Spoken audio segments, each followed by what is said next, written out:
Muéstrame, Señor, tus caminos. Muéstrame, Señor, tus caminos. Muéstrame, Señor, tus caminos. Enséñame tus senderos. Guíame por el camino de tu fidelidad. Enséñame, porque tú eres mi Dios y mi Salvador. Muéstrame, Señor, tus caminos. Acuérdate, Señor, de tu compasión y de tu amor, porque son eternos. Por tu bondad, Señor, acuérdate de mí según tu fidelidad. Muéstrame, Señor, tus caminos. El Señor es bondadoso y recto, por eso muestra el camino a los extraviados. Él guía a los humildes para que obren rectamente y enseña su camino a los pobres. Muéstrame, Señor, tus caminos. Muéstrame, Señor, tus caminos.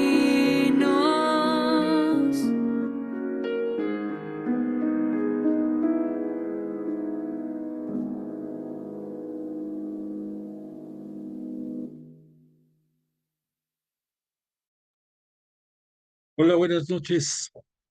De nuevo, por la misericordia de Dios, nos encontramos reunidos en nuestro espacio virtual de Biblia, hoy día martes 24 de septiembre del año 2024, para continuar. Probablemente esta sea la penúltima sesión de nuestro curso de Epístola a los Hebreos, esa epístola que nos ha mantenido cautivados por su contenido, por su grandeza, por mostrarnos el gran atributo de Jesús, nuestro Cristo y Señor, además como sumo y eterno sacerdote y víctima inmaculada para la eternidad. Agradezco tu presencia, pero más agradecemos todos juntos la presencia de Cristo, nuestro Señor y Maestro, entre nosotros, y al poderoso Espíritu Santo que por misericordia nos acompaña hoy y todas las sesiones que tenemos para conocer la palabra de Dios. Y comencemos dándole alabanza y gloria a Cristo, y digamos todos juntos en el nombre del Padre, del Hijo y del Espíritu Santo. Amén. Padre nuestro que estás en el cielo, santificado sea tu nombre. Venga a nosotros tu reino, hágase tu voluntad en la tierra como en el cielo. Danos hoy nuestro pan de cada día. Perdona nuestras ofensas, como también nosotros perdonamos a los que nos ofenden. No nos dejes caer en la tentación y líbranos del mal. Amén. Gloria al Padre, al Hijo y al Espíritu Santo, como era en el principio, ahora y siempre, por los siglos de los siglos. Amén. Y todos juntos invocamos al Espíritu Santo y decimos: oh Espíritu Santo, don de Dios y fuerza de lo alto, fuente de agua brotante de vida eterna, desciende y mora en nuestros corazones. Haznos verdaderos adoradores del Padre, condúcenos a la plenitud de la verdad y transfórmanos en testigos de Jesús para llevar su nombre hasta los confines de la tierra. Amén. Bueno, pues nuestra petición particular de esta noche va enfocada a que esta es la última sesión que tenemos de nuestros cursos de Biblia, este día martes dentro del mes de septiembre. Septiembre, mes de la Biblia. Hemos estado, pues todos avanzando en nuestros conocimientos acerca de la palabra de Dios que a través de los inmaculados labios de Jesús conocimos, y le damos gracias porque poco a poco nos ha ido llevando de la mano, conduciendo, porque Él es el camino, Él es la puerta de, del cielo, es es la vida, es la verdad para todos nosotros, y gracias a que Él nos vino a mostrar en los tiempos de la plenitud, enviado por su Padre, por Dios Padre, a este mundo, conocemos realmente el reino de Dios. Recordemos que en una manera un poco coloquial diríamos que Jesús vino a este mundo a enseñarnos el reino de Dios, en segundo lugar, cómo llegar al reino de Dios, y en tercer lugar, cómo vivir el reino de Dios en este mundo. Entonces, pues gracias a la palabra de Dios, que la conocimos a través de Jesús de Nazaret, pues hemos podido encontrar el camino para llegar al reino de los cielos. Y deseamos que esta gracia, esta bendición, esta misericordia que Él nos ha mostrado y que nos continúa llevando de la mano para conocer la verdad, se multiplique y se logre que todos los discípulos de Jesús conozcamos más a fondo su palabra. Ese gran cambio que hemos llegado a mencionar que se dio en el siglo pasado y que abrió las puertas, pudiéramos decir, de par en par al conocimiento de la palabra de Dios, necesitamos que se propague, necesitamos que crezca mucho, necesitamos que se comprenda en toda su dimensión la palabra de Dios. No es tarea fácil, pero tampoco es imposible, y tenemos que pugnar, tenemos que luchar todos, tú, yo, todos los discípulos de Jesús, en ser, en ser ejemplos, en ser portadores por medio de nuestra conducta, por medio de nuestro testimonio de que somos conocedores de la palabra de Dios, y de ser posible que en los momentos que la vida nos dé oportunidad, hablemos de la palabra de Dios y de la vida de Jesús de Nazaret. Recordemos que desde nuestro bautismo, fuimos revestidos de gracias y dones, y entre otras nos convertimos en reyes, sacerdotes, sacer, sacer, perdón, reyes y sacerdotes, y entonces somos reyes porque somos coherederos del reino de Dios que conocimos por la misericordia de Jesús. También somos sacerdotes porque podemos darle culto en nuestra alabanza eh, a Dios y a Jesús, nuestro mediador ante Él. Y el tercer atributo, que es ser profeta, significa que hablemos de Él, y al decir hablar, no solamente es de palabra, sino también de testimonio. Entonces, si fuimos revestidos por estas gracias desde nuestro bautismo, hagamos honor a ellas, hagamos honor a nuestro compromiso de ser hijos de Dios, coherederos también del reino de los cielos, hermanos menores de Jesús, y llevemos su palabra hasta los confines de la tierra.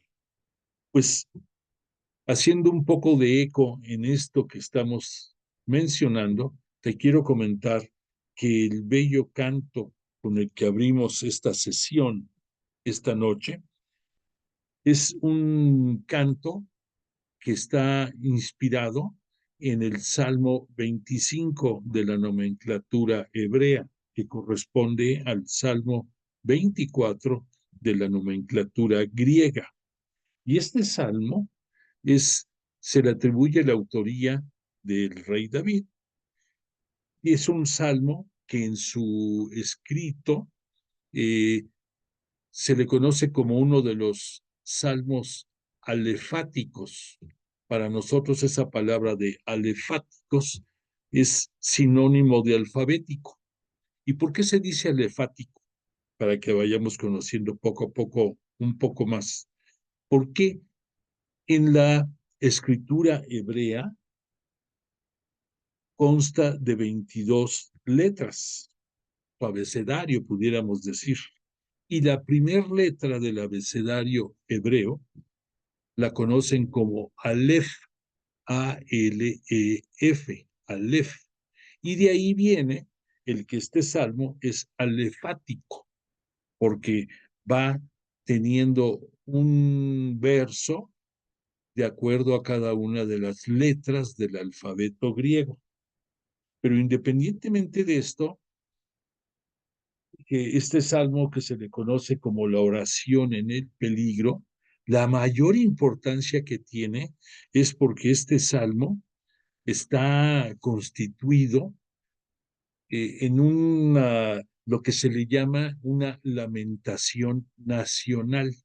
Es curioso que dentro del judaísmo, pero antes de que se llamara judaísmo,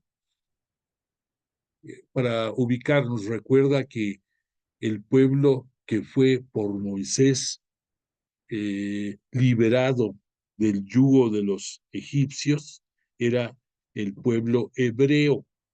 Y esa palabra de hebreo era porque así se les conocía genéricamente a ellos, los hebreos, hasta que llegue el momento de la alianza a través de Moisés en el monte Sinaí, pasan a ser el pueblo de Israel y pasan a ser el pueblo de Israel en honor a Jacob, de la dinastía de Abraham, que Dios le cambió su nombre de Jacob a Israel, y de ahí viene el nombre de israelitas. Y posteriormente, cuando en la firma, en la aceptación de esta alianza, Dios les promete llevarlos a la tierra prometida, valga la redundancia, les promete llevarlos a la tierra de Canaán y a convertirlos en el pueblo elegido de él, de Dios, y a ellos que van a tener esa tierra en propiedad. Esta tierra que desde Abraham estuvo manejándose en las promesas de Dios. Se lo comentó a Abraham, se lo comentó a Jacob, por supuesto también a Isaac, después al propio Moisés, pero va a tardar prácticamente, pues, como 600 años de que de esas promesas y promesas y promesas, no porque no cumplieran, sino porque les recordaba cuál era la promesa, hasta la época de Moisés va a tener culminación. Y recordemos que Moisés no pudo entrar a conocer la tierra prometida. Él murió ahí en la región de Moab, poco antes de Jericó, rumbo hacia Canaán. Pero todo esto que te comento es porque recordemos que tristemente el reino de Israel se va a fraccionar en dos. El reino del norte, cuya capital fue Samaria, y el reino del sur, Judea, que su capital es Jerusalén. El reino del norte era el pueblo, era la nación de Israel, y su capital Samaria. Perdón, te preciso. El reino del sur es el reino de Judea y su capital Jerusalén. Bueno, ambos reinos en diferentes épocas caen en desgracia por vivir abandonando los preceptos que habían aceptado respetar cuando fue la alianza. Y en pocas palabras, fueron permitiendo que costumbres paganas, costumbres idólatras de reinos extranjeros, estos reinos extranjeros, ubícalos, Babilonia, Asiria y otros más, que eran seguidores de muchos dioses paganos y que estaban, pues obviamente, que marchaban en un camino distinto a lo que era la ley de Moisés, que respetaban todos los israelitas. Bueno, entonces, repito, en determinados momentos los dos reinos van a sucumbir ante los poderes de las civilizaciones extranjeras. Y en el caso concreto del Reino del Sur, esto se dio más o menos entre los años 586 al 548 más o menos antes de Cristo, cuando los babilonios sometieron a los israelitas y en Jerusalén se llevaron deportados a su rey, a los pensadores más brillantes de la época, de la nación israelita. Se llevaron también a los principales integrantes de la sociedad, a los pensantes, a los influyentes, y se los llevan al destierro a Babilonia. Entonces, en ese trayecto de casi 50 años en que se van deportados a Babilonia, por un lado, se dan cuenta de los errores que cometieron. Después, con el paso del tiempo, se van a dar cuenta de la necesidad de un arrepentimiento profundo y honesto por haberse apartado de la ley. En tercer lugar, nace lo que es el nacionalismo entre el pueblo de Israel, el que todos unidos lamentan sus desgracias, en que todos unidos ante la impotencia particular se apoyan unos a otros para darse valor y fuerza. Y en tercer lugar, porque al estar deportados, su rey ya no tenía ninguna preponderancia. Es más, ese rey tristemente va a morir de una forma espantosa, el último de los reyes eh, allí deportado. Y además ya no van a haber, ya no va a haber monarquía, ya no va a haber, como antiguamente hubo jueces y profetas que los guiaran. Bueno, los profetas van a seguir existiendo, eso sí, pero ellos no son la guía del pueblo, es la voz que media entre la voluntad divina y el pueblo. Y entonces va a empezar a surgir esa idea nacionalista, porque no tienen otra cosa que refugiarse más que en su flaqueza, en su debilidad.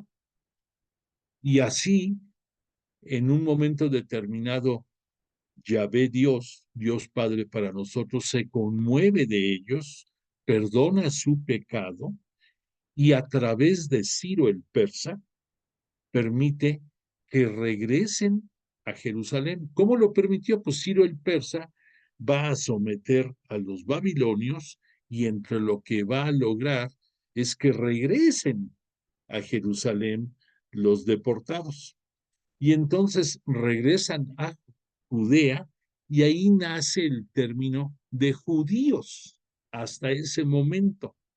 Pero entonces al no tener ya reyes, estos judíos, su guía no solamente religiosa, sino también espiritual y en muchos aspectos social y política, van a ser los sacerdotes del templo, esos sacerdotes que vienen de la tribu de Leví, y los sumos sacerdotes que hemos estado viendo que vienen de la familia de Aarón. Entonces, esta nueva estructura va a ser regida por los sacerdotes.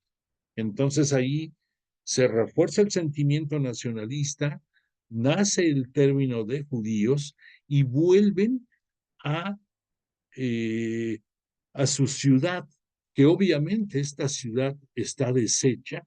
El templo de Jerusalén, que era uno de sus tres pilares en que se sostenían.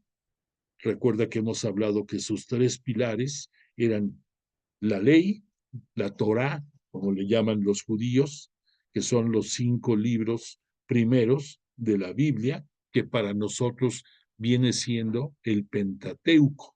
Para los judíos es su ley.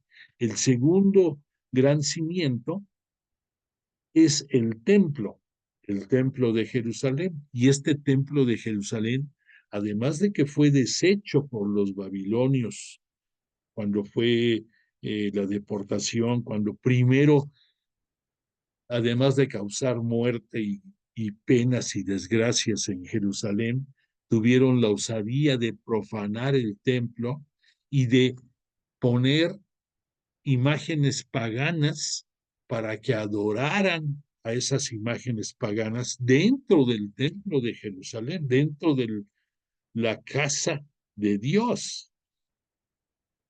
Y además, pues quemaron el templo, lo saquearon, fue tremendo. Entonces regresan los judíos a Jerusalén por un tiempo, van a, van a reconstruir gran parte de la ciudad, pero se habían olvidado del templo. Estaban ya viviendo de nueva cuenta mejor, eh, reforzando su agricultura, reforzando sus actividades comerciales y de artesanales y todo lo que tú quisieras, su comercio, etcétera, etcétera. Pero a través de los profetas les recuerdan, les están recordando que ya hicieron ese gran cambio, que ya es una identidad distinta la que priva entre ellos en ese sentimiento de nacionalidad, pero que se han olvidado de la casa de Dios. Y entonces, casi 50 años después de que regresaron, se dan cuenta de este grave descuido y entonces empiezan a reconstruir el templo. Y ese templo va a acabar de ser reconstruido, cosa irónica, por el rey Herodes, ese rey que no era romano, que era también, pudiéramos decir, de la comarca de la península del Sinaí, y que por conveniencia de los romanos lo hacen rey, lo hacen, y tuvo aciertos en embellecer mucho Jerusalén, en crear nuevos palacios, perdón, en ser el fundador de la ciudad de Cesarea Marítima, que era una ciudad para beneplácito de los grandes emperadores romanos cuando llegaban a ir a Jerusalén, que aunque Jerusalén era el centro del mundo, eh, pues no se la pasaban ahí. Y entonces Herodes el Grande, así se le conocía, el mismo que quiso matar a los a Jesús con la matanza de los santos inocentes, es el mismo, pero tuvo también cosas buenas. Y de la descendencia de él va a venir de su estirpe, el otro Herodes, su hijo, tuvo 3 hijos con nombre Herodes y segundo nombre diferente, Herodes Arquelao, Herodes Filipo, Herodes, otro Herodes. Y en fin, todo esto se da, yo para que te acabe de ubicar, de dónde surge el término judaísmo, porque esos habitantes de Judea, de judaísmo, regresaron, pero con un espíritu diferente, con una unidad común, y eso esta larga historia que te platico es para que entendamos qué significa la lamentación nacional y el sentimiento nacional entre los judíos. Si algún día te pones a leer este salmo, la parte medular de este salmo tiene 22 versos y la parte medular es entre el verso 8 y el verso 15. Muy interesante. Si puedes algún día, adéntrate en conocer este bello salmo. Y ya nada más para rematar, junto con este gran cambio de la unidad nacional, va a surgir en el control de la ciudad, en la guía espiritual, política y de otros tipos, los sacerdotes. Y de ahí vamos a entender el por qué dentro del conocimiento de la Biblia, en un principio surgieron dos corrientes en los libros bíblicos. Uno, que es la corriente yavística, que viene del nombre de Yahvé. Después surgió otra, que es la corriente eloísta, que viene del nombre de Elohim. Ambos como sinónimo de Dios. Y por esa razón, para que entiendas un poquito mejor, se da en el libro del Génesis aparentes contradicciones, porque unas es la expresión de acuerdo a los intérpretes del yavismo, y hay otras versiones, otros capítulos que la escribieron seguidores del eloísmo. Por si fuera poco, cuando viene Moisés, y este Moisés redacta, según la tradición judía, los 5 libros de la ley, surge otra corriente que se llama la corriente deuteronomista, porque Moisés, el libro del Deuteronomio, que también se le conoce como segunda ley, fue escrito por él y tiene su especial y particular punto de vista acerca de las tradiciones.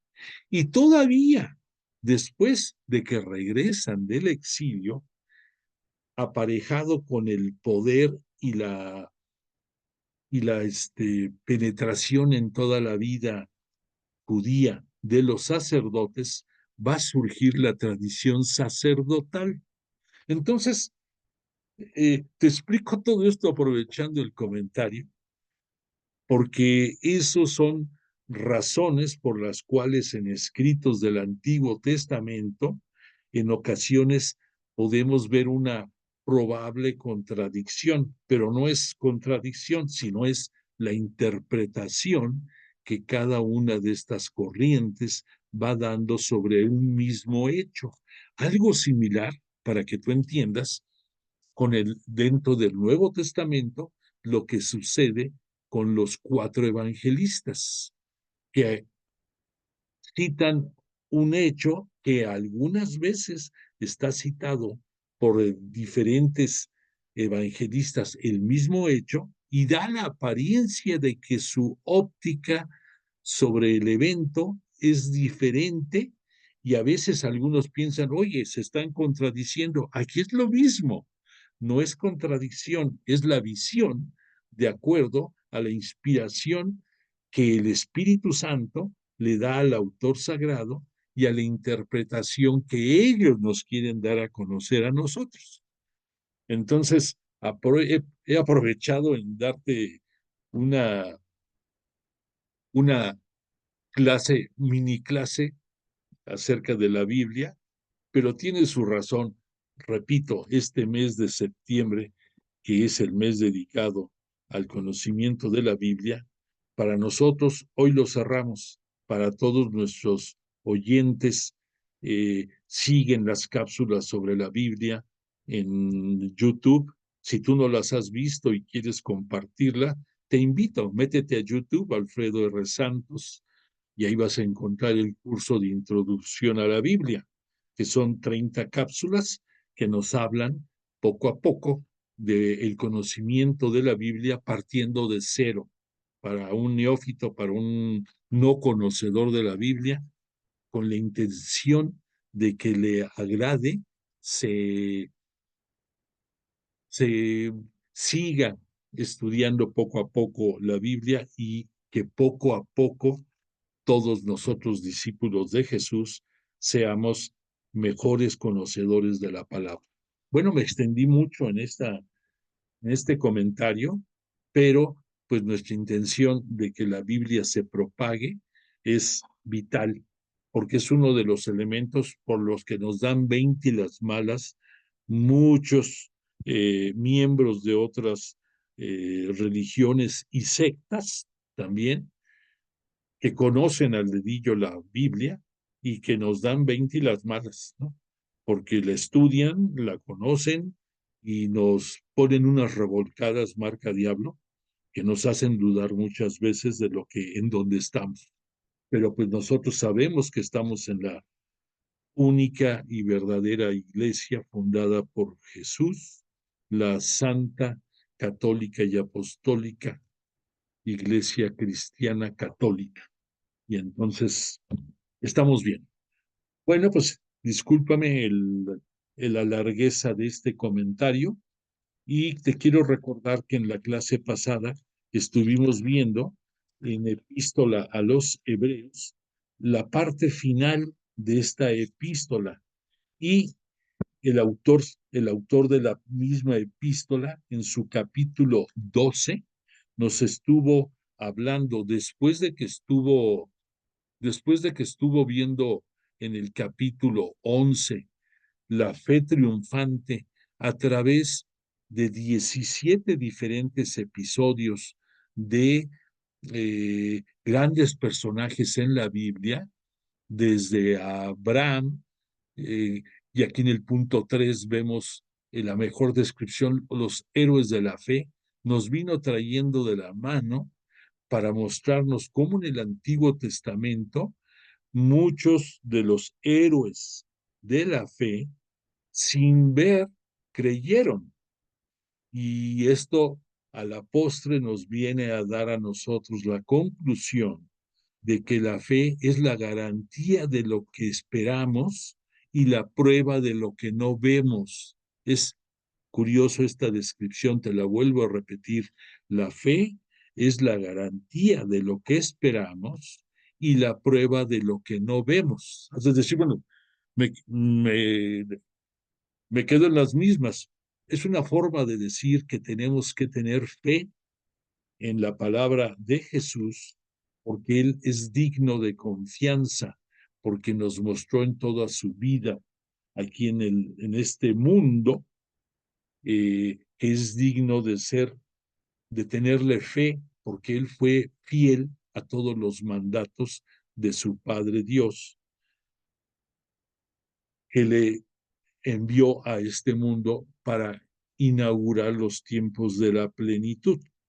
Ya hemos dicho que pues la plenitud es el tiempo que se da desde la encarnación de Jesús en el virginal seno de María hasta que venga la época, el tiempo de la parusía, la segunda venida de Jesús con toda su gloria y poder.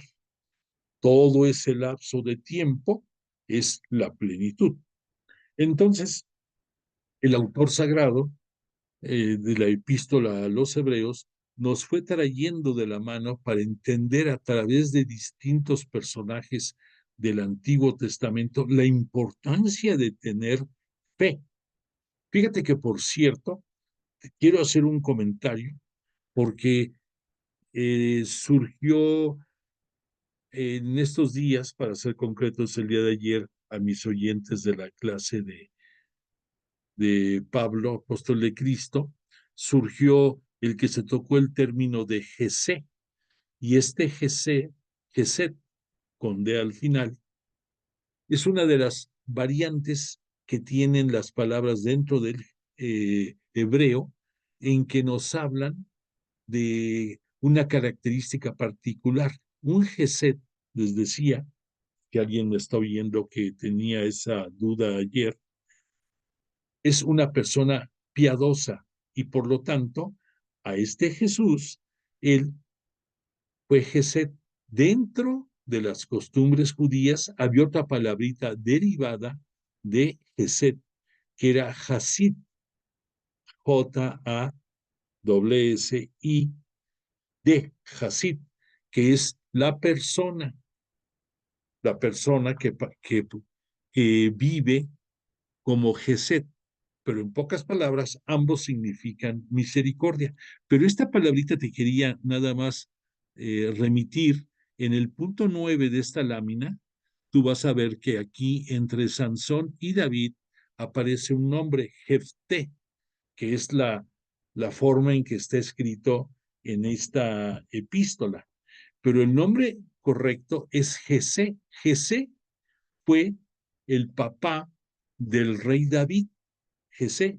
Y esto lo conocemos cuando se estudia el Evangelio de Mateo en la genealogía que nos marca este Mateo. Ahí aparece la generación de este Jesé, papá de David. De ahí viene el término de Jesé, que su significado es misericordioso. Y repito que Jesús, como participante de esa corriente de Jesé, se le conocía que era un Hasid, pero todo esto viene por la misma línea, pero es interesante saber. Bueno, pues todo esto que vimos en el capítulo 11, después en el capítulo 12, lo va a aglutinar estos conceptos el escritor sagrado en un epílogo, en, una, en un apéndice, que aquí vamos a tener esta lámina para que nos ayude. Pero en pocas palabras, nos habla del seguir a Cristo como sacerdote. Y nos habla también, nos habló, ya lo vimos, ya leímos directamente en la Biblia, los castigos que acarrean el tener infidelidad hacia, hacia Cristo, y nos reforzó esto con el término de las dos alianzas. Pero no citando, ya vimos, ya estudiamos la gran diferencia de las dos alianzas, la antigua alianza, en que la oferta, en que la promesa era llevar al pueblo a un espacio terreno, a la tierra de Canaán, para que fuera propiedad del pueblo elegido, el pueblo elegido de Dios, de Yahvé, y que la nueva alianza suscrita a través de Jesús es la tierra prometida para nosotros, es el reino celestial, no de este mundo. Por lo tanto, en la noche de hoy vamos a ver algunas apreciaciones que nos van a reforzar más cuál es la interpretación correcta de este subtítulo de este capítulo en que hablamos de la infidelidad y de las dos alianzas. Y nos va a reforzar los conceptos que vimos en el apéndice de los últimos consejos del escritor, lo que habló sobre cuestiones morales como la fidelidad, la obediencia a los guías espirituales y la bendición final que nos dio en esta epístola. Pero esto lo vamos a ver siguiendo las instrucciones y enseñanzas del Padre Salvador Carrillo, que nos ayuda a tener más claridad en estos conceptos que estuvimos estudiando en la clase pasada. Para lo cual quiero introducirnos al tema leyéndote que la realización plena y definitiva de la promesa hecha a los santos del Antiguo Testamento, recordemos que el término de santos quiere decir apartado para Dios. Por esa razón, puedes entender con mayor claridad por qué Jesús es el 3 veces santo, porque desde su encarnación el propio arcángel Gabriel le comunicó a María que el que iba a llevar en su seno era el Santo de Dios. Desde ahí viene.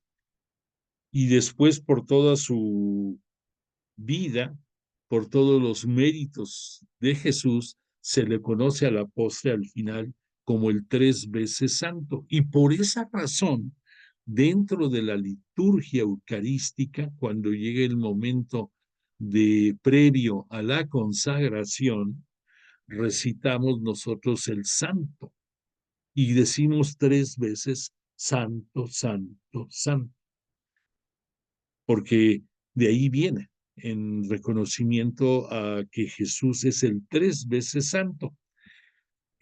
No tiene que ver que por esa razón a Jerusalén se le conozca como la ciudad 3 veces santa.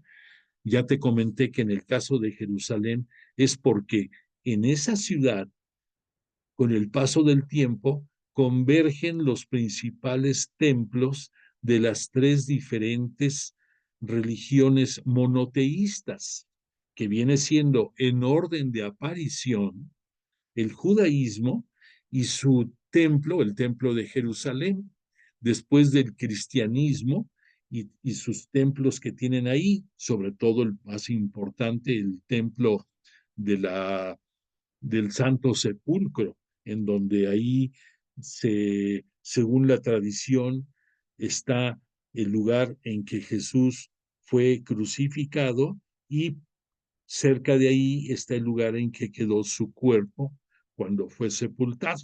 Y también en esa ciudad de Jerusalén está la mezquita más importante de los seguidores del Islam. Entonces, por esa razón, en el caso de Jerusalén se le conoce como la 3 veces santa, porque ahí, repito, convergen los principales templos, el principal templo de cada una de estas religiones. Pero la santidad de Jesús es porque Él es el apartado de Dios, es el unigénito de Dios y por sus méritos también es el santo de los santos, para que nos ubiquemos. Entonces, repito, dice, la realización plena y definitiva de la promesa hecha a los santos del Antiguo Testamento, como es interpretada en el Nuevo Testamento, es decir, la salvación eterna, solo tuvo lugar después de la misión realizada por Jesús.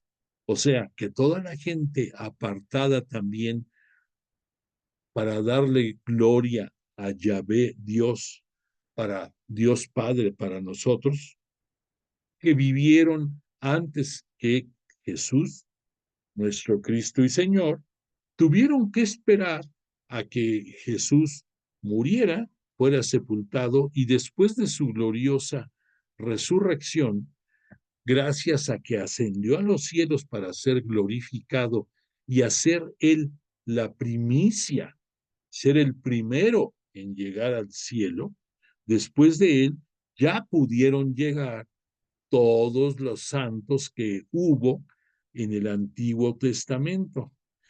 Y después fueron llegando también los contemporáneos de Jesús o los que siguieron en los primeros tiempos, como puedes identificar a varios, a casi todos los apóstoles, que casi todos murieron por el martirio y que entregaron su vida por la palabra de Dios, por los mandatos de Jesús de Nazaret, y pues obvio, están también en el cielo. Y después todos los justos, todos los santos que han venido después, desde ese tiempo hasta el día de hoy. Entonces, a eso se refiere a la diferencia entre los santos del Antiguo Testamento y los santos del Nuevo Testamento.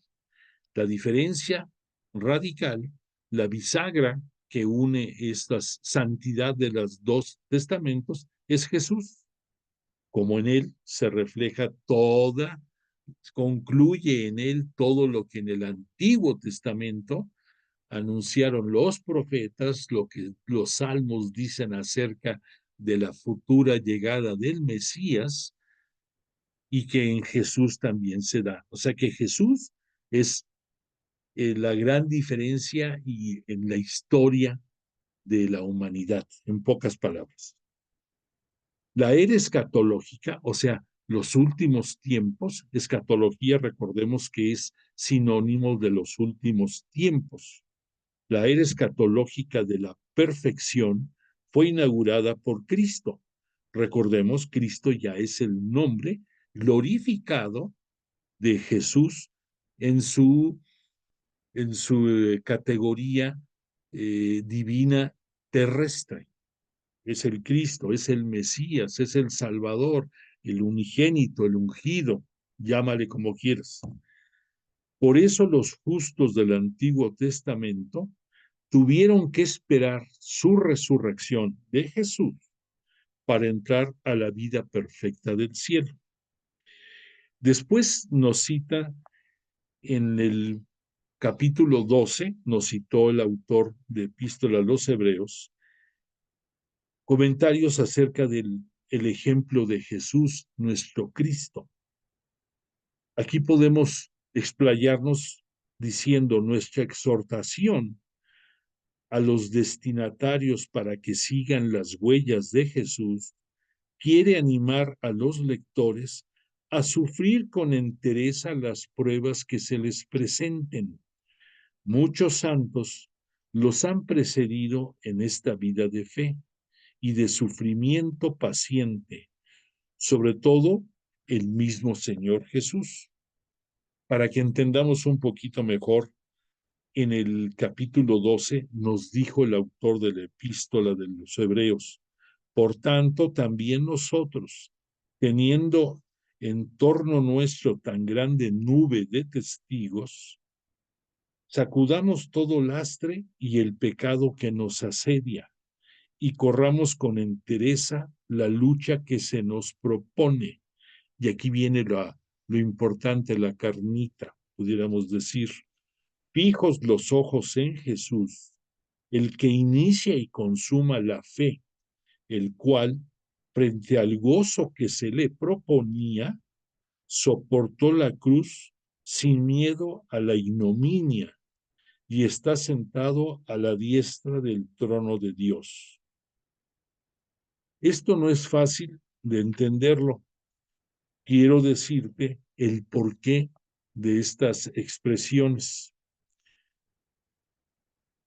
Por un lado, recordemos que los destinatarios de la carta, de esta epístola, se encuentran en tribulación, se encuentran en una lucha, en un combate, en si siguen dentro de la Santa Iglesia Cristiana Católica o se regresan al judaísmo. Por lo tanto, es a lo que se refiere el autor al decir que se deshagan de todo lastre y de todo pecado y que luego se revistan de una gran virtud, que es entereza, paciencia, fortaleza en el sufrir. Jesús es el ejemplo consumado de esta virtud.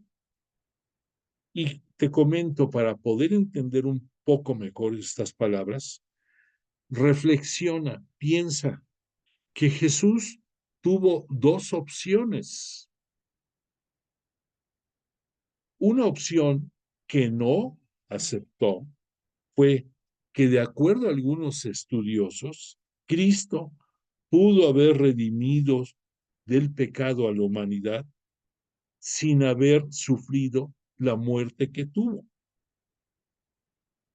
que renunció a una vida feliz y prefirió morir en la cruz. Algunos otros autores comentan, piensan que al hacerse como uno de nosotros, humanos, desde el momento de su encarnación, se despojó de la felicidad que esto pudo haberle significado, el no morir y gozar de las potestades de ser el Hijo de Dios. Sin embargo, la conclusión de estas corrientes así hipotéticas es que no que Jesús prefirió pasar la ignominia de la cruz. La ignominia, pues sabemos, quiere decir el ultraje, la afrenta, el castigo de la cruz, al contemplar el fruto que vendría como consecuencia a la entrega voluntaria de su vida, su entronización gloriosa a la derecha del Padre y a la consecución de la salvación eterna para todos los hombres, entre ellos tú y yo. Por eso, Él aceptó vivir la cruz, que fue el sufrimiento más ignominioso y brutal que pudo haber tenido cualquier hombre, pero aquí nos está dando el por qué aceptó hacerlo, por los beneficios que iba a traernos a nosotros, a toda la humanidad entera. Y por eso, con el paso del tiempo, hemos llegado a dar valía a la expresión, fijaos en aquel que soportó tal contradicción. Cuando nosotros queremos hablar de amor, nos referimos a la cruz y nos referimos a Jesús, porque el haber dado la vida por todos nosotros no pudo haber sido sino por su amor extremo. Entonces, date cuenta de, de cómo algo tan hermoso que es amar lo llevó a él a entregar su propia vida. Y para nosotros el símbolo del amor es el símbolo del dolor y de la muerte que padeció Jesús en la cruz. El autor de la epístola termina con una invitación urgente a los destinatarios a soportar incluso el martirio si fuera necesario, con tal de no caer en el pecado. Y después nos cita la pedagogía paternal de Dios. La corrección es un acto del amor paternal de Dios. Si no nos corrigiera, no seríamos hijos suyos, sino bastardos, entendiéndose por eso hijos ilegítimos. Filiación y corrección paternal están en perfecta armonía. Por lo tanto, en el capítulo 12 de la epístola, nos cita el autor: Hijo mío, no menosprecéis la corrección del Señor, ni te desanimes al ser reprendido por él, pues a quien ama el Señor le corrige y azota a todos los hijos que acoge, o sea, castiga. Y esto lo tenemos muy claro con lo que estuvimos hablando en un principio. El dolor y la vergüenza que tuvieron que pasar en el exilio por haberse apartado de las enseñanzas de Dios, el pueblo de Israel. Entonces, también a título personal, si tú te apartas de Dios, si tú pecas y te regocijas en estar apartado de Dios, pues claro que tiene esto consecuencias y tendrás que pagarlas. Pero Jesús, dentro de su misericordia, cuando tú de verdad te arrepientes y buscas su perdón, te lo otorga, se olvida de tus pecados y te vuelve a abrazar y a acoger en esta vida. Sufrís para corrección vuestra, como a hijos os trata Dios. ¿Y qué hijo hay a quien su padre no corrige? Teníamos nosotros, tú, yo, a nuestros padres según la carne, que nos corregían y les respetábamos. Tú seguramente fuiste corregido por tus padres y eso no significó que les guardaras un rencor, una adversión o un desprecio. Al contrario, te das cuenta con el paso del tiempo del bien que te hicieron. Pues igual Dios, igual Cristo. actúan de la misma manera y nos perdonan y nos vuelven a abrazar y nos vuelven a llenar de besos, gracias y virtudes. Y eso nos permite seguir adelante. La corrección de Dios es presentada en la Escritura como una forma de educación, una prueba, un castigo, una amonestación. La corrección de parte de Dios aparece en toda la Biblia como una exigencia de su misericordia y de su justicia. Dios perdona no una, sino 1000 veces, pero no puede dejar impune el pecado y por eso también llega a castigar. La expresión el Padre de los Espíritus significa que Dios, el Dios de los Espíritus, que Yahvé para los seguidores en el Antiguo Testamento, Dios era espíritu de toda la humanidad, de toda carne, y ponía al frente de los hombres de esta comunidad uno que salga y entre delante de ellos y que los haga salir y entrar para no quedar la comunidad de Yahvé como rebaño sin pastor. Ubícate, aquí nos habla de los patriarcas, de probablemente para que te ubiques en Moisés, que hicieron las veces de un pastor, no un pastor con la categoría y calidad de Jesús, pero de una manera coloquial, eran quien guiaba al rebaño del pastor, al pueblo elegido de Dios. En esos momentos difíciles de nuestra vida, incomprensibles humanamente, el recuerdo de este pasaje será de gran aliento para seguir adelante. La corrección de Dios supone siempre su gran amor.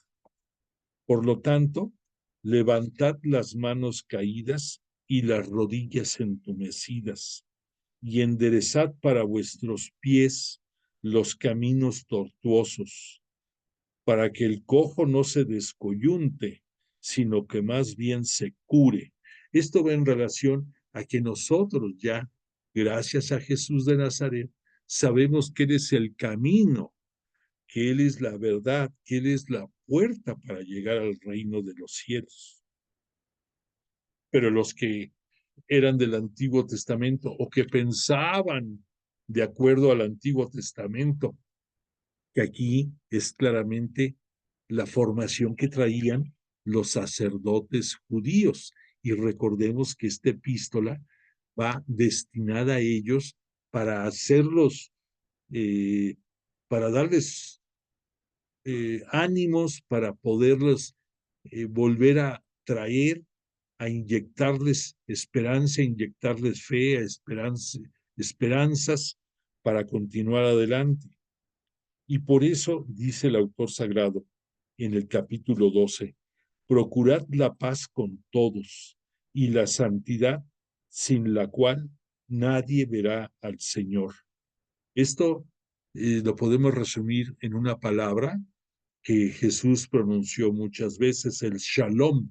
El shalom no es una forma nada más de saludar o de despedirse entre los judíos, es el desear de verdad, de corazón, que en ti reine la paz.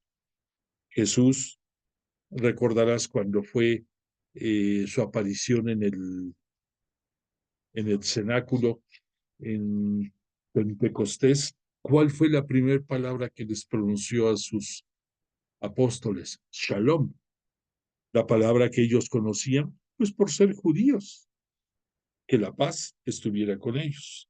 Por lo tanto, poned cuidado en que nadie se vea privado de la gracia de Dios, en que ninguna raíz amarga retoñe ni turbe, y que esto llegue a infectar a la comunidad. Que no haya ningún fornicario o impío como Esaú, que por una comida vendió su primogenitura. Esto recordando el capítulo en el cual Esaú le vende a su hermano su primogenitura por un simple plato de lentejas, como nos lo cita en el Antiguo Testamento. A esto se refiere a que no por nada banal, baladí o sin importancia, perdamos algo muy grande nosotros. Ante todo, recuerda la necesidad de vivir en paz y el empeño por trabajar en tu propia santificación. La santidad es condición indispensable para poder ver a Dios. Él es el santo. Por consiguiente, santos deben ser los que lo contemplen a Jesús cara a cara. Si tú sabes que Jesús es santo y quieres abrazarlo en tu fe y en seguirlo, pues tienes que aspirar a ser santo como Él. Sabemos que no es nada fácil, pero pues pídele cuando, además de que le expongas a corazón abierto tus necesidades que Él las conoce, pídele perdón por tus faltas y pídele que te transforme para poder imitarlo y para poder vivir en santidad y cercanía más a su gloriosa presencia. Particularmente el autor pone la alerta contra la defección en la fe. Esta palabrita de defección quiere decir ser desleal a una causa. Entonces, eso quiere decir defección. Repito, el autor pone en alerta contra la defección en la fe, que sería infidelidad a Dios, llamada en lenguaje bíblico fornicación. Entonces, dentro del lenguaje bíblico, la palabra fornicación no solamente tiene la connotación sexual de una deslealtad hacia la pareja. Ahí entendemos un poquito mejor que este término de fornicación también, de acuerdo al Antiguo Testamento, puede referirse a ese vivir apartado de la ley de Dios. Y después el autor nos habló de las dos alianzas, la antigua y la nueva. Y profundizando un poco, podemos decir que la realidad cristiana no es algo sensible, sino solo perceptible por la fe, que es garantía de lo que se espera y prueba de lo que no se ve, lo que te decía. Para exponer su pensamiento, el autor acude a una contrastante confrontación de situaciones, la alianza del Sinaí y la nueva alianza en Cristo. La alianza del Sinaí se realizó en medio de fenómenos aterradores y lo vimos en la descripción que nos hacía aquí el autor. Entre fuego, oscuridad, tinieblas, huracán, sonidos de trompetas, voces atronadoras. La presencia de Dios era tan trascendente y temible que todo aquel que se acercara, así fuera persona o animal, debería ser sacrificado, lapidado, morir apedreado del terror y de las circunstancias en que se cita lo que pasó cuando Moisés subió al Sinaí. El pueblo quedó aterrado y suplicó no escuchar ni presenciar más la tremenda realidad. Ni Moisés mismo, el amigo de Dios, pudo soportar el terror y exclamó, espantado estoy y tiemblo. Esto lo puedes tú leer en el Deuteronomio, capítulo 9, versículo 19. El centro de esta narrativa viene aquí. Todo esto intenta proclamar que el Dios del Antiguo Testamento se mantenía inaccesible e inalcanzable para cualquiera de nosotros, para cualquiera de sus seguidores, para cualquiera de los creyentes. Repito, todo esto intenta proclamar que el Dios del Antiguo Testamento se mantenía inaccesible e inalcanzable. En la nueva alianza, en cambio, se realiza una situación totalmente diferente. Os habéis acercado al monte Sión, a la ciudad de Dios vivo, a la Jerusalén celestial y a miríadas de ángeles, a una reunión solemne y a la asamblea de los primogénitos inscritos en los cielos, y a Dios, juez de todos, y a los espíritus de los justos llegados ya a la perfección, y a Jesús, mediador de una nueva alianza, a la aspersión purificadora de una sangre que habla mejor que la de Abel. Te lo explico un poquito más esto. Os habéis acercado al monte Sión. El monte Sión es el monte en el cual se fue edificada la ciudad de Jerusalén, donde estuvo el templo de David y también en donde después va a estar el templo de Jerusalén. Por eso cita aquí la ciudad de Dios vivo. ¿Por qué? ¿Quién es el Dios vivo? Jesús. Jesús que dentro de, aunque es humano, no pierde su divinidad celestial, esa unión hipostática, y que ahora estando en el cielo, también no pierde su divinidad terrenal. Pero entonces Jesús, al estar en Jerusalén, por eso lo citan aquí como la Jerusalén celestial, y por eso en la clase pasada cité que en cierta manera Jerusalén es sinónimo de Jesús, no que signifique Jesús Jerusalén, no, Jerusalén quiere decir ciudad de paz, pero que Jesús, al ser el centro de la religión, de la nueva religión cristiana católica, y al haber estado en Jerusalén, por algo él, poco antes de entregar su vida, le citó a sus apóstoles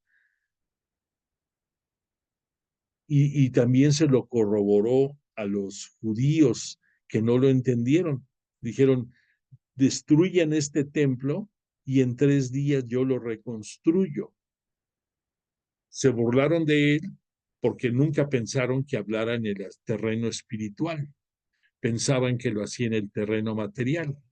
Pero este Jesús, al ser el centro y culmen de la nueva religión cristiana católica y que esa religión nace en Jerusalén, por eso podemos citar que Jerusalén es un sinónimo de Jesús.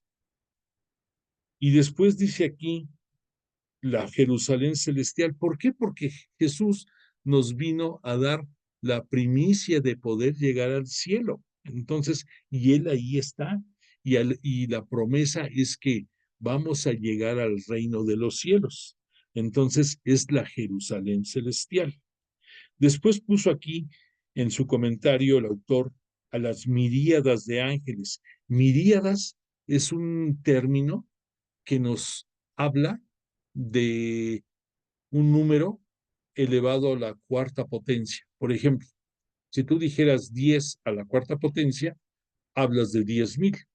Entonces aquí está citando que hay miles de ángeles. Estos ángeles estuvieron en un momento antes de la creación del mundo en el cielo, dándole gloria al Señor, a Dios Padre, que después este Satanás se revela y muchos le siguen y entonces son expulsados del cielo, tristemente fueron lanzados hacia la tierra y pues los estragos que causan nos traen locos. Y entonces nosotros vamos a llegar a la reunión solemne, a la asamblea de los primogénitos inscritos en los cielos. Esto es porque se habla en las escrituras y sobre todo en algunos libros que todavía no hemos llegado a estudiar el Apocalipsis, nos habla de los 144,000 salvados. Ese número es un número bíblico. No quiere decir que nada más vayan a ser 144,000. Es una manera de expresar. Si tú te pones a pensar que 144 es el múltiplo de 12 por 12, y que 12 son las tribus de Israel, y que de ahí viene la expresión de los 144,000. Mil dentro de la Biblia quiere decir multitud. Entonces, en pocas palabras, esos 144,000, que a veces nos espanta escuchar esa expresión, lo que significa es que van a llegar al cielo miles de los descendientes de las 12 tribus de Israel, en pocas palabras. A los espíritus de los justos llegados ya a la perfección, y a Jesús, mediador de una nueva alianza, y a la aspersión, o sea, a la sangre que fue aspersada por la bondad de su misericordia al entregar hasta la última gota de su sangre en remisión de nuestros pecados. Por eso dice, y a la aspersión purificadora de una sangre que habla mejor que la de Abel. ¿Y por qué cita aquí la de Abel? ¿Sabes por qué? Porque en el Antiguo Testamento, cuando nos citaron el asesinato de Abel de manos de su hermano Caín por envidia, y porque a Caín por soberbia le lastimó que la ofrenda de su hermano fuera más agradable a Yahvé Dios, a Dios Padre, y preso del egoísmo lo mata. ¿Qué sucede después? En la narrativa nos dicen que, que este Dios Padre, que Yahvé Dios, le dice que va a ser errante a este Caín todo el resto de su vida, que va a tener que andar de un lado para otro, y él, Caín, temeroso, le dice que lo van a querer matar, y este Dios Padre le dice que no, que va a tener un signo que no permita que lo maten, y que si alguien se atreviera a hacerlo, pagará 70 veces 7 su pecado. Entonces aquí lo que nos está dando a entender el autor de la epístola es que si esto fue por por el pecado de Caín al darle muerte a Abel, si por un humano Dios lo protegió al asesino de esta forma, ¿qué no hará Dios para proteger a su hijo sacrificado y muerto en la cruz? Si alguien osa hacer algo en contra de la misericordia que él nos manifestó. Y ahí en parte entiendes el por qué Jesús en sus enseñanzas nos dijo que el único pecado que no puede ser perdonado es el pecado del Espíritu Santo. Y el Espíritu Santo es una de las 3 personas de la Santísima Trinidad que son consubstanciales entre sí, y que entonces cualquiera que tenga una afrenta contra Dios Padre, contra Cristo, nuestro Mesías y Señor, o contra el Espíritu Santo, pagará con el vivir apartado eternamente de la paz de Dios. Entonces nos cita el autor que Dios es juez de todos, es el centro de todo, es el juez universal y escatológico, pero sabemos que por derecho le deja a Jesús el juzgar a todos en el momento de la parucía. El juzgador en el Antiguo Testamento fue Dios, en el Nuevo Testamento es Jesús, el juez de todos.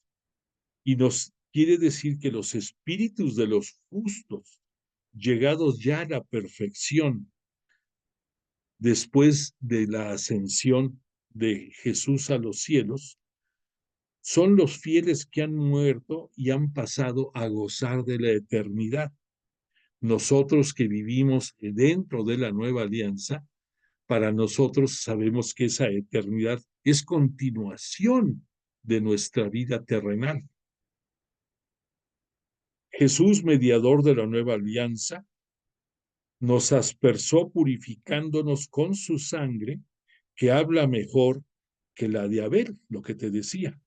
La sangre de Jesús ha sido verdaderamente eficaz, pues ha borrado el pecado de toda la humanidad, de todos los tiempos. El sentido de la mención de la sangre de Abel es oscuro. Se puede entender de esta manera. Si la sangre de Abel clamaba al cielo venganza y fue escuchada, ¿cuánto más la sangre de Jesús será atendida cuando clama purificación y salvación? Después nos cita el autor que hay que escuchar la palabra de Dios y señala aquí, vamos a recalcar algunos conceptos. Guardaos de rechazar al que os habla, pues si los que rechazaron al que promulgaba los oráculos desde la tierra no escaparon al castigo, mucho menos nosotros si volvemos la espalda al que nos habla desde el cielo, lo que estábamos diciendo. O sea, en la nueva alianza, Jesús está en el cielo, pero desde ahí vela por nosotros y nosotros no podemos darle la espalda en ningún momento. Una vez más, haré yo que se estremezca no solo la tierra, sino también el cielo. Aquí esa expresión de una vez más quiere decir que las cosas conmovidas se cambiarán, ya que son realidades distintas creadas, a fin de que permanezcan inconmovibles. Para que nos entendamos, para que nos entendamos mejor, disculpa. Moisés solamente fue un heraldo de Dios en la tierra. Sin embargo, los que rechazaron sus palabras fueron castigados. Por eso, muy pocos entraron a la tierra prometida. Fueron castigados con la muerte. Cuando menos escaparemos del castigo si nos hacemos sordos a la voz celeste de Dios o a la de Jesús.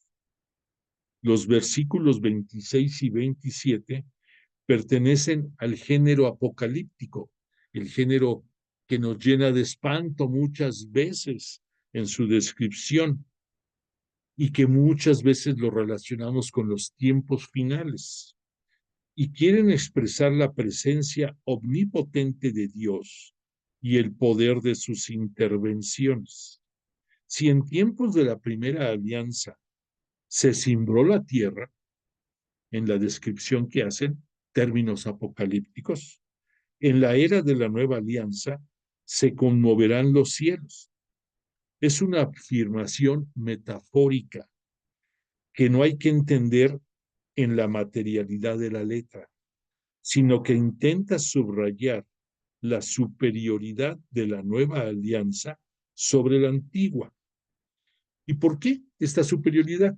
Pues porque en la antigua alianza, recordemos que la promesa divina era en que los iba a llevar a una tierra física, a la tierra prometida, y por lo tanto las manifestaciones que se dieron en el Sinaí, independientemente del terror y de independientemente de que mostraba que Dios no, que estaba inaccesible para la humanidad, en esta nueva alianza todo cambia. En la nueva alianza que tenemos y que disfrutamos por Jesús de Nazaret, porque ya aquí Él nos permitió estar cerca de Dios en el momento que tú lo desees, el día que tú quieras, en el lugar que te encuentres. Y más no digamos si cuando vas a tu templo tienes la fortuna de poder estar junto a su sagrario en oración, totalmente cercano a Él y custodiado ese sagrario custodiando las formas, las hostias ya consagradas. Entonces ahí también está Jesús y a través de Jesús como mediador llegamos al Padre. Pero entonces también, si en esta nueva alianza la tierra prometida es celestial, Por eso en la redacción se nos habla que se escuchará esto en la tierra y en el cielo, porque la oferta para nosotros es grandiosa, es el cielo, es el reino de Dios.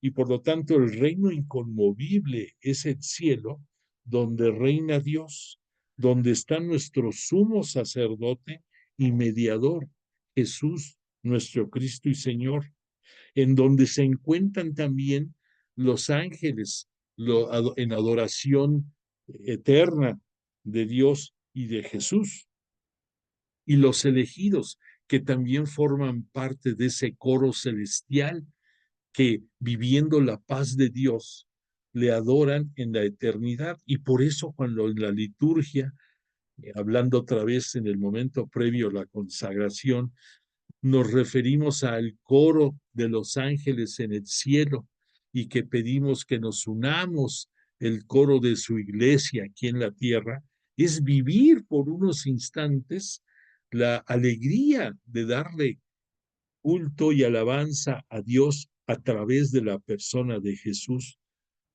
en el cielo. Eso es la Jerusalén celestial. Esa es la Jerusalén, la tierra prometida que nos prometió, perdón, la tierra prometida a la que aspiramos llegar por la fe en Jesús y porque también Él nos trajo la redención de poder llegar a los cielos. El cristiano va de camino, es peregrino en la tierra, vive en una paradoja. Por una parte, vive en el ya, pero por otra, vive en un todavía no.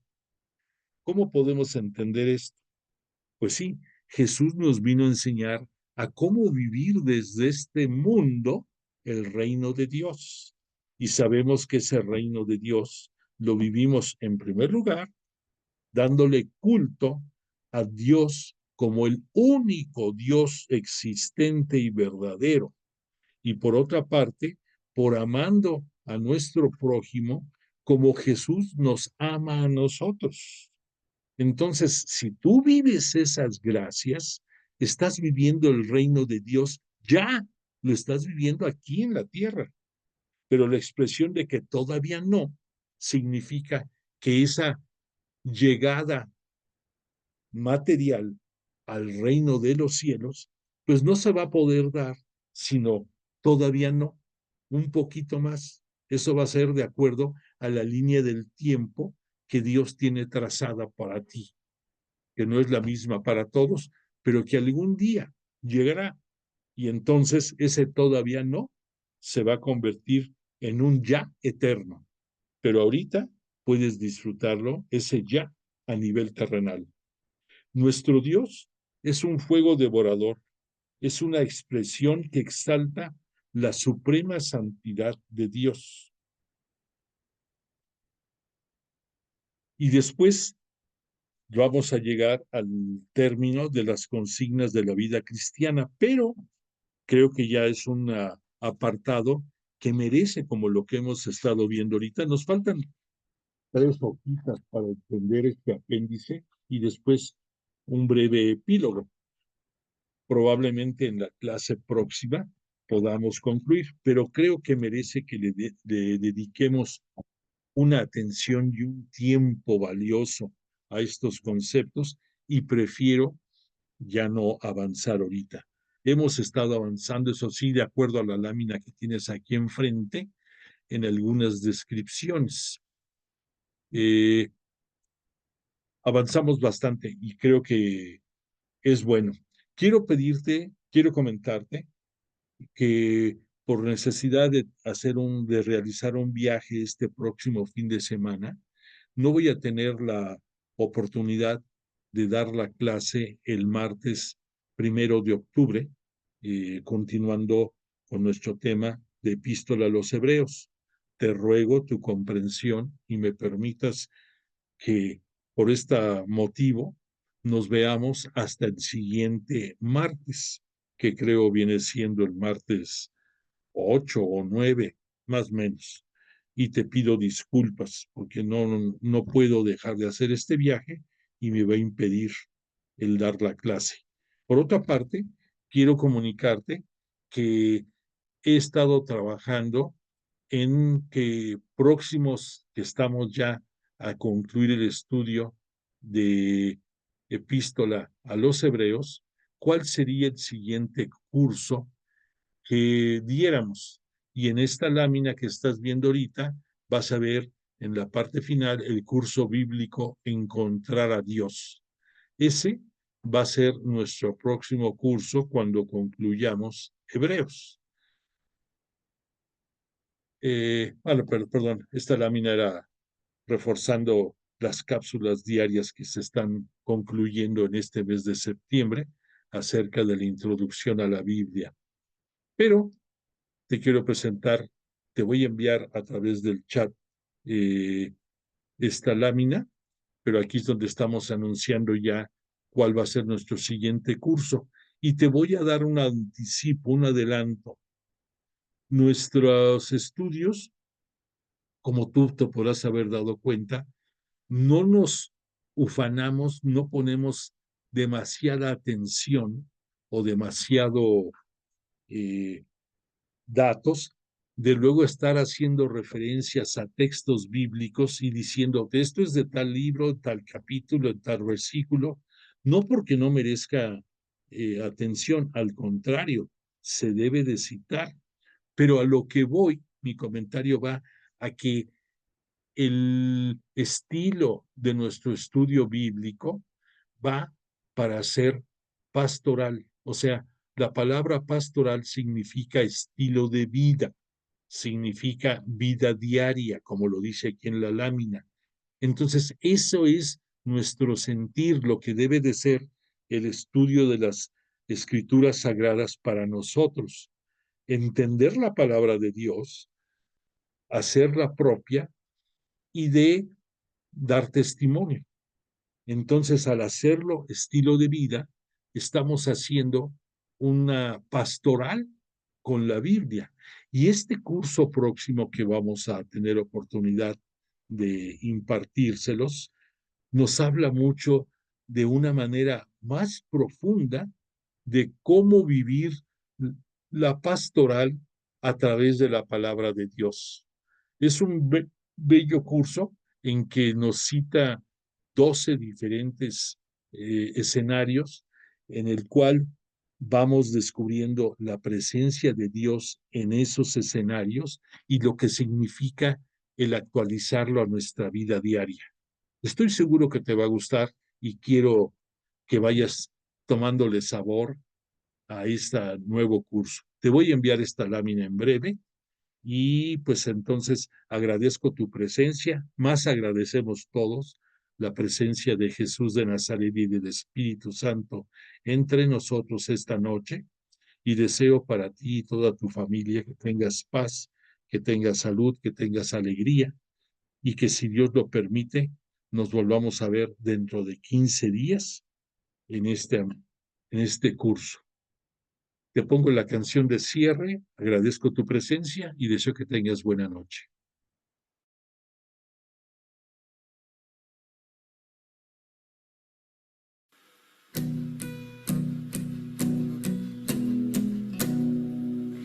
Levanto mis manos, cierro mis ojos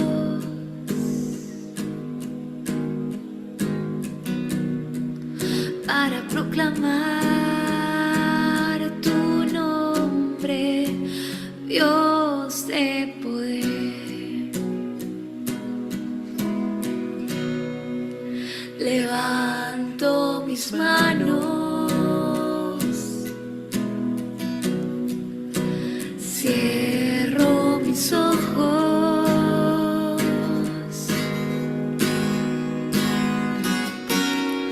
para proclamar tu nombre, Dios de poder.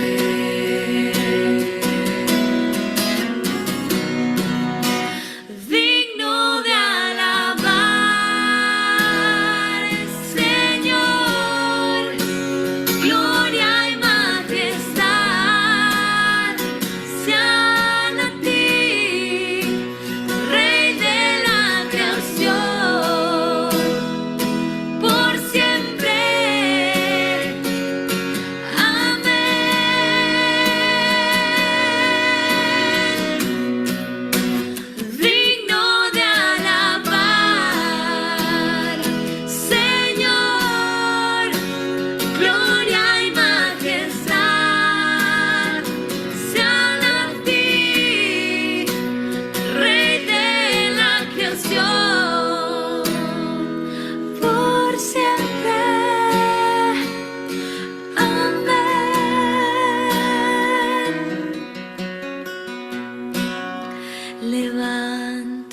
mis manos.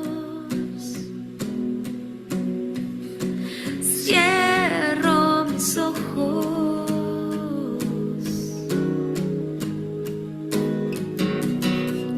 para proclamar